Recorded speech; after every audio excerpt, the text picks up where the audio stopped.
I read the other day that Americans' consumption of cheese has doubled since the 1980s. Does anyone say what the main driver of that is?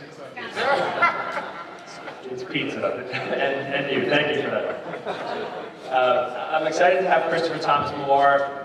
Goes by CTM, which, as you know, is really cool. You can pull that off. And I'd love to just, CTM, give an intro on yourself if you could. Perfect. Hello, everyone. Oh, God, that seems really loud. Good morning. All right, so Christopher Thomas Moore, better known as CTM, Chief Digital Officer for Domino's, been with the brand for a little over 5 years. Within my organization, we lead all of our e-com and digital practices. So we have a thing called Anywhere as well, where you can order pizza in 12 different ways. You can text it, you can Slack it, like on Slack, order pizza. And all these other ways, so that all falls under there. Our loyalty program, which we just relaunched under Domino's Rewards, all of our personalization efforts, all of our store technology, international digital marketing, as well as customer care assist within my organization. So I'm super excited to be here. Hopefully you guys are too, and I'm really excited for this session. And let's hear it for the suit. And that is amazing, right? Domino's colors too. On brand. So besides all the things he just mentioned, there's some pretty interesting stats about Domino's. #1 pizza brand in the world, #1 in delivery. They invented the car topper, which now taxi cabs all over the world use. I delivered pizza in college. I used the heat bag, which was a Domino's invention. So those are sort of the more like classic inventions, but as you mentioned, some of the cool ones, in addition to Anywhere, is the current promotion is an emergency pizza, which is, when you order, it's kind of a great rebranding of a buy one, get one, when you order pizza, and then you, in the future, when you need an emergency pizza, you can just take advantage of that. So, super cool innovation. Before we dive in, I wanted to ask 2 quick questions. The most interesting part about working in pizza, and is there free pizza in the office all day? So, spoiler alert, there's not free pizza in the office. I also do not have an employee discount, which I cry about daily. But we do have in our corporate office, we have what we call our pizza prep store. So we have a fully operational store in our corporate office where every corporate employee is required to come and work for a week in that store to really understand the realities that our team members face day in and day out. In the store, it definitely puts things in perspective, and my feet never hurt as much as they did that week, but you learn so much. So when we're running pizza preps, there's a lot of pizza around because we're sort of kicking out people. Very cool. Okay, so we're at CES, which you all hopefully know, and sort of a mix here, I think in all of our minds, of marketing and technology. So we're going to touch on a lot of those topics with CTM. So let's start with technology.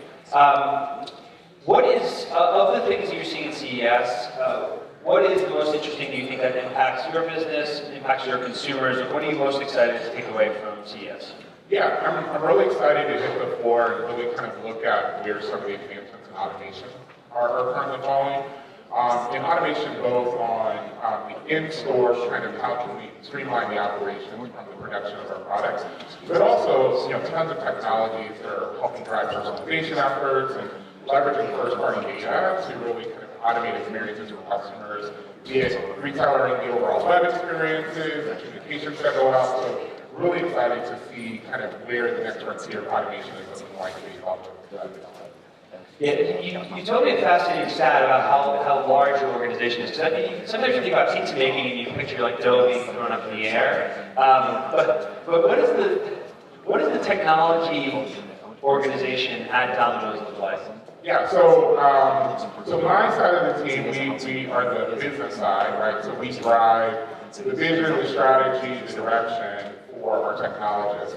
So my organization, the individuals that sit on our product teams, 40-ish people manage that for the company on the US side, and then I have a team of consultants that act as consultants internationally, that's like 6 people there. But our technology team is really where the headcount sits, and so we have about 700 to 800 people that sit within our technology organization. Most of all of the technologies, both on the e-com side as well as point of sale and the technologies in our store, we build those first party for the most part. And it's been great though, because of the fact that we own all of our technology, we are able to tailor it specifically for our purposes as a brand that sells pizzas. Whereas, a third party, there would be a lot of integrations and customizations that we don't have to deal with. But yeah, we do all in-house, so we have a massive technology team. Can you give just one example of that? Why is it important to have your own technology as a pizza company? What's the difference that you may build that another third party would? Yeah, so we do some crazy shit at Domino. So, and so like the ability to actually have those developers code real time to the most wild kind of ideas that we have a lot more agility than we would have if we were going to a third-party solution. An example of that is we recently launched what we call our pinpoint delivery service, whereas now you're able to drop a pin and have food delivered to just about anywhere.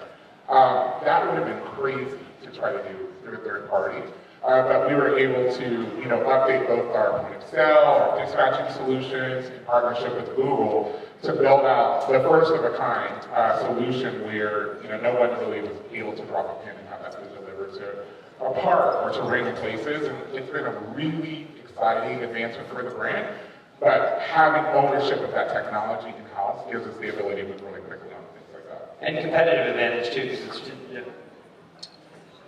So I wanted to talk a little about personalization. I live in Brooklyn, and there's no shortage of coffee shops in Brooklyn. And there's actually two that are almost 3 stores away from each other. I choose to go to the coffee shop where I walk in and they know my name and they know my order. I think in digital media and technology, we think about that in terms of like abstract ideas like first-party data and personalization and identity. But you talked about that being one of the most exciting innovations. Can you talk about what the value exchange is between you and your consumers, why they would give you their information? And then for those of us that are deep in advertising, this is an important year in terms of personalization because cookies are changing in the way you identify consumers. So I'm just curious if you see that relationship changing with consumers and how they want to share data with a company. I think what you said was spot on in the fact that when it comes to data and customers' willingness to provide that data, it really is about a value exchange, right? It's what am I getting as a result of doing this? And for us, how we bring that value to life, it comes in a lot of different ways. One, probably the most visible is our loyalty program, right? By participating in our loyalty program and giving us your information, you now are getting discounts, rewards, and things that other individuals aren't getting. And it's really a big powerhouse for our brand as we have, tens of millions of people that are actively every day interacting with that program. Secondly, I would say it comes in how we refine your experience, like the example of knowing who you are, right? We actually had a crazy campaign that started right at the beginning of the pandemic called our Pie Pass, whereas if you placed an order, we would, leverage your geofencing data, our geofencing to identify when you came to the store, when you walked in the door, you triggered a beacon, and your name would be in lights on our menu board. You're like, welcome Patrick, your pizza's ready. And like those personal experiences help drive a more positive relationship, right? As I think about our customers, everything's about a relationship, right? It's about building that relationship.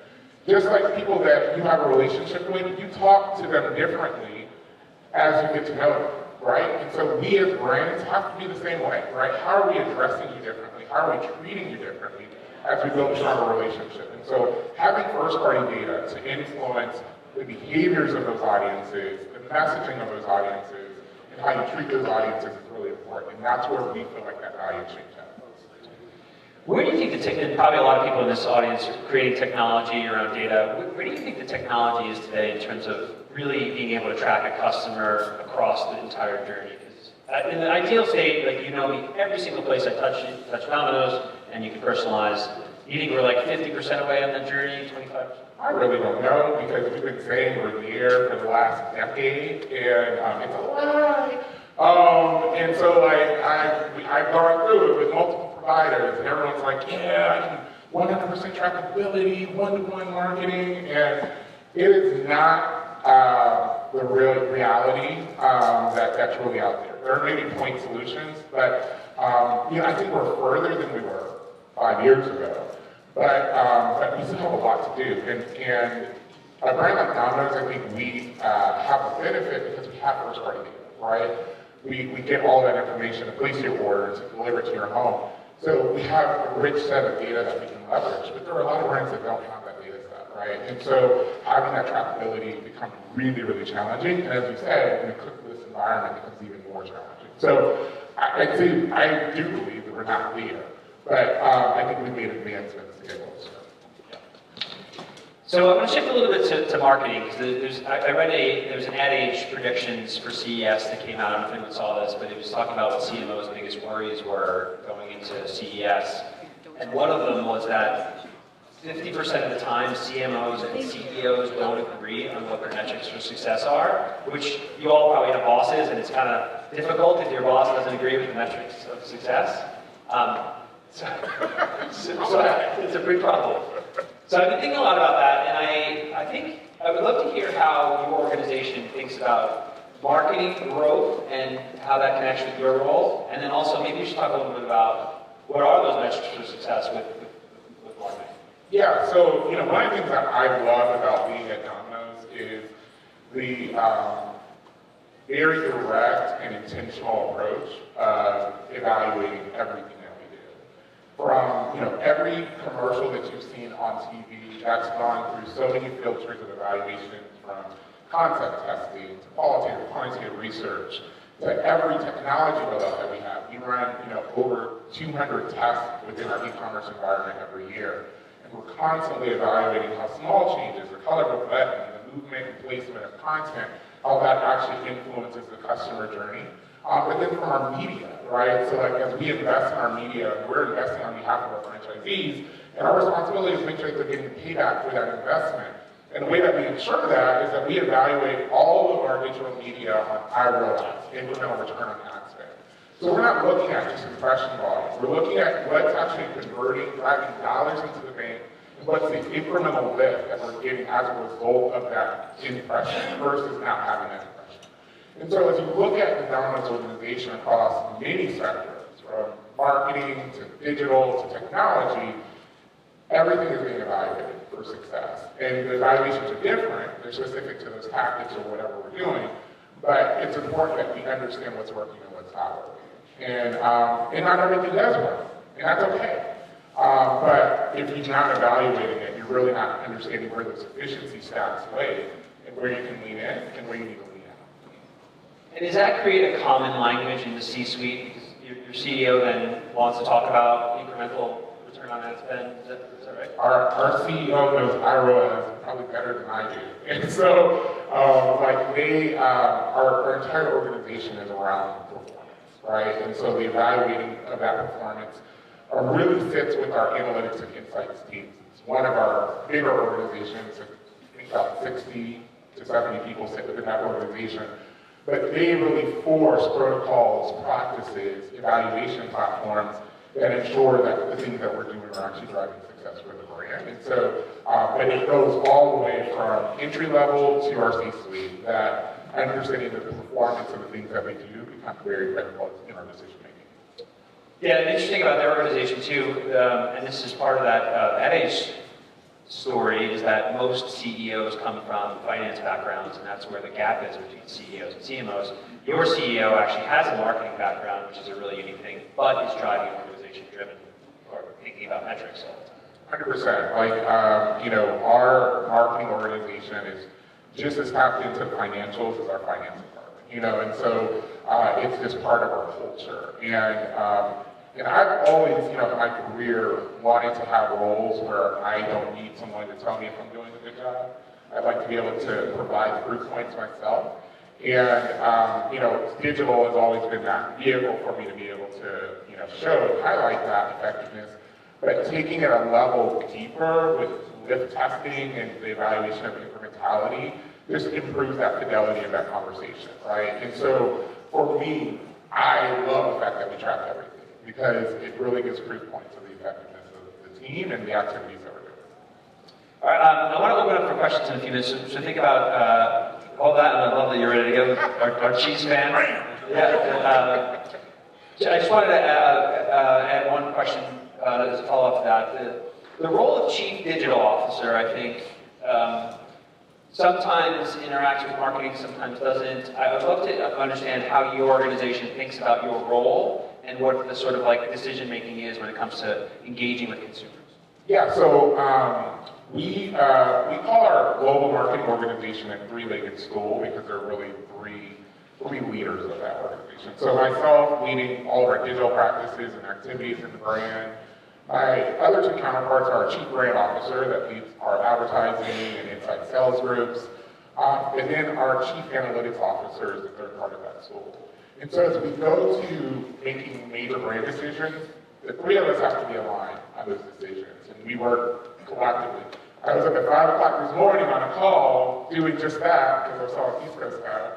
But it requires alignment between all three areas as we move forward with anything that we're doing in the brand. So it is unique in the sense that it's fully matrix. Like even though I have the responsibility for our e-com site, I don't own it 100%, right? Because there's a massive part of analytics that helps drive that in all the branding campaign messages, right? But we leverage that matrix structure to really make all of the core decisions on the brand, especially when it's a big brand action that we're trying to pursue. Love that. Okay. Remind us of your name, your favorite kind of cheese, and then your question. Sure. Todd Des from that marketplace, Parmesan, bar none. I love the questions, great answers.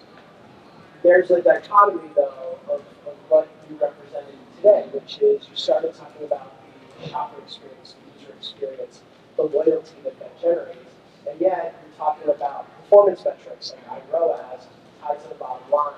So how are you tracking those long-term, that lifetime value of the actions that you're taking when you have those personal interactions with users? And then how do you explain that to the CEO who's just looking at the revenue? Yeah, so a few things. So one, I think it all anchors around, good data to be able to track all those interactions and the influence of those interactions, right, with the customer. I think that there's a flawed assumption that performance marketing doesn't lead to elevation of the brand, right, and driving brand metrics. And we find that it does time and time again, right? We gain reach through performance media, and we can influence brand perceptions to it as well, right? And so we feel like it's more intermingled than some organizations where they're very separate kind of activities, viewpoints, and have different kind of influence in the brand, right? And so the performance side helps us justify the revenue and helps drive the revenue that we're presenting to the organization. But, we also have the halo that comes as a result of some of those core brand actions, and we kind of divide and conquer in the sense that a lot of those messages on TV, right, bring that kind of awareness, but they're still performance anchored, right? Emergency pizza is a great example. In order to get emergency pizza, you need to place an order. And then after that order, we now have a bounce back that you can redeem at any point within a certain period of time. And so we're getting both. And that's where I think the magic happens, when you can elevate the brand, do a core brand action that motivates your consumer, but also have a performance metric that drives revenue into the base. Hi, my name's Upton, Swiss cheese and Your question? Oh, question, okay. So I feel like Domino's was really ahead of the curve with the pizza tracker, like, I don't know, 12, 15 years ago. What are you seeing, especially like Gen Z, millennials, expect in the digital experience when ordering? Yeah, I think, what the pizza tracker was launched in 2009, right? And it was a first of its kind type of technology. In the sense of, before that, you'd order a pizza, you pray you get it when you hope you get it, right? You have no clue what's happening with that pizza order. And so when we launched the pizza tracker, I think the word that kind of answers your question is transparency, right? And so we brought about transparency where that pizza is and when it's going to get there, right? One, to prepare the customer, but also just so that you know. And I think if you look at, especially younger audiences, that question of transparency is important, right? They want to understand as much as they can understand. What we found also is that they also want transparency in what are our activities as it comes to social causes and other things. So it's just kind of unboxing of the brand, right? As you build a relationship, wanting to learn all aspects of that individual and that brand to build a healthy relationship. And so that's what I think is becoming more and more important, right? Where can we unbox something that was a black box that helps provide transparency that builds strong relationships and bonds with our consumers. So, first of all, I'm a huge Domino's fan. I order Domino's probably too much. And for the pizza, No, there's no too much. my waist might disagree with you, but the pizza tracker is something that we pay close attention to, and I noticed that I don't know, it was a few weeks ago. It definitely took longer than what we had expected. But when I went back, I had already there was a free pizza in their waiting. How do you guys do that? Is it based on the amount of time it actually takes for delivery? Like, is there a certain bar that you set and the expectations that you allow for all these franchises to follow? And if they're not met, you're already jumping in and, rewarding or, trying to make it up to the customer. I mean, your rewards program is huge and awesome.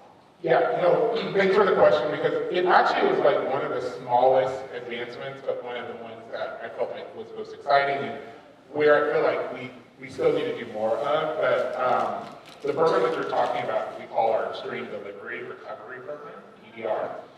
And basically what happens is if, we set that expectation up front when you're placing your order and that approximate time for delivery.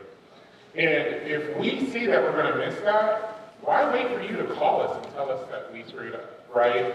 Instead, let us get ahead of it and acknowledge the fact that we missed the expectation that was set and give you something that hopefully helps mitigate your decision to leave the brand, right? And so programs like that are small personalizations that have a really big impact. That's huge. We evaluated customers that receive those EDRs versus customers that don't, and there's a material difference in the retention, right? And so finding ways that you can, one, transparency, get ahead of that conversation, acknowledge what's going on, and fix it before someone has to ask you to fix it, I think helps build that stronger relationship with their customer. Extreme Delivery Recovery is very official too. Right. It's a great name. Government. It's sometimes difficult for brands that have been around for so long to reinvent themselves digitally. I know Domino's had a big reset a couple of years ago, but how does the culture allow for that type of thinking and quick moving kind of tech advancements? What's unique about your culture that allows that? I think it's a culture that, and everybody says it's kind of cliche, but like acceptability of failures and risk.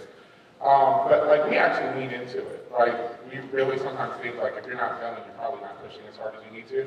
And so there is from the top down a willingness and an excitement when we push the boundaries of something and learn, even if it doesn't work, right? Because those small learnings add up to a future innovation that we can do, right? So the thing that I think our C-suite hates is if we fail at something and we don't walk away with any learnings from it, right? At that point, that's a double failure, right? But if we fail and we've learned something, and we've mitigated the risk of that failure, then it's a win-win, for us. And so we lean in those areas, right? Let's challenge the status quo. Let's kill the sacred cows and let's do, some really crazy stuff, right? And hopefully it works. If it doesn't, we're going to be better at the end of it. That's really unique and difficult for a bigger company culture to foster. Any other questions up? I have another one then. You talked about incremental ROAS as a main goal. What would you say like the biggest business opportunity is for the company? Is it to bring in 100% of pizza eaters, or is it more to expand the category to people who haven't, younger audiences? Is there one thing that everyone obsesses about as far as like a new customer base? I think part of what's important, especially for a brand like Domino's that's been around for 60 years, is to make sure that we keep things relevant. And, these newer generations that are coming up, and how Domino's is part of their life from, the very beginning. And the tracker is one of those, right? There are so many families that the kids watch the tracker, right? They're super excited about that. And that starts to build brand love and a relationship with us. And so, we need to make sure that we're relevant in experiences, but also like where we're marketing, what we're doing, right? And so like TikTok, we're now the biggest pizza brand on TikTok. And that's fine, you see some crazy stuff out there on TikTok. But it's, that relevancy I think is what's really, really important. make sure that we're top of mind, and you know, we want to still share from everybody. It's not just the pizza competitors that we have, but we want you to do less McDonald's and more Domino's. Less KFC, more McDonald's. Or not both. You can do that too, but that doesn't help me. But more Domino's, more Domino's. But you know, that I think is really our focus from an expansion standpoint, is to continue to take share wherever we can, and we do that by maintaining relevancy and having really good products. Right, and the speed and all the customer touch points is a really big part of that, right? Because you want people to continue to talk about you, talk about emergency recovery. That's a good buzz creators. I think we have a question in the back. Name, cheese, and question, please. Hold on, we got a mic. The opening questions was right before. Good lineup. Hey, how you doing? My name is Will Bradford. I'm with Iconic Saga. Cheese, I would say Kobe Jack. I have two questions. One, you spoke about how Gen Z millennials are really interested in what you guys are doing socially. Can you talk a little bit about some of the things that you guys are doing socially, as well as how important is product placement for you guys in regards to film, television, as well as across digital, whether it's partnering, working with influencers, branded content, and things of that nature? Yeah, so I'll take the second part and then get the first part. So from a product placement standpoint, it's not something that we do really much of at all. And the reason is, like I said earlier, for us, everything is important to understand the true incrementality of every asset and every marketing effort. Generally within those spaces, it's really, really hard to evaluate the true incrementality and the lift that you receive from that placement, so we really just don't do it. From a kind of social standpoint, you know, we have evolved our thinking over the past few years, right? So when I was leading our media programs, you know, for most of the time I've been at Domino's, we had tested influencer marketing and hadn't found a lot of breakthrough there from an incrementality standpoint. But the world has evolved a lot over the last few years, right? And so now we are leaning in more because we found true lift in those investments, and so it provides reasoning for us to do more of it, right? And so for us, anywhere where we can evaluate the success of that activity and the influence it's having, that's where we want to like stack our efficiencies. But if someone comes to me with something that they cannot truly tell me how incremental that is, we just don't do it. Okay, I think that we are out of time. This is an awesome conversation. I really appreciate your point of view on technology, marketing coming together, and sort of an exciting view on what's coming at CES. So let's give a hand for CTM. Thank you all.